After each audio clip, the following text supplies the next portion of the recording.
ধইরা পিটাবো কিন্তু একদম।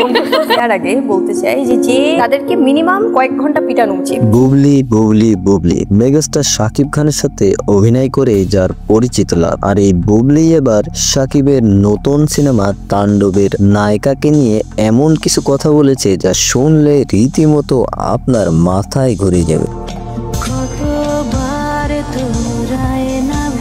পরিচালক রায়হান রাফি ও শাকিব খানের তুফানের পরে পরবর্তী জুটি হিসাবে সিনেমা বানাতে চলেছে তাণ্ডব। আসছে কোরবানিতে মুক্তি পাবে এই সিনেমাটি। আর এই সিনেমার নায়িকা হিসেবে আছে ছোট পর্দায় জনপ্রিয় অভিনেত্রী সাবিলা নূর। আর সাবিলা নূরকে নায়িকা হিসেবে মনে করে না বুবলি, এমনই কিছু মন্তব্য করেছেন তিনি বলেন যে সাবিলা আর শাকিব খানকে আমি একসাথে দেখলে আমার গা জ্বলে যায়, মনে হয় সাবিলাকে ধরে মারি।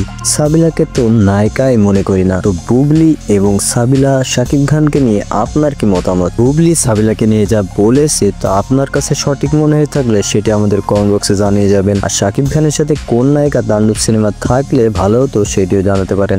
আজকের মতো যাচ্ছি, দেখা হবে আবারও নতুন কোনো ভিডিওতে। ততক্ষণ চ্যানেলটি সাবস্ক্রাইব করে রাখুন।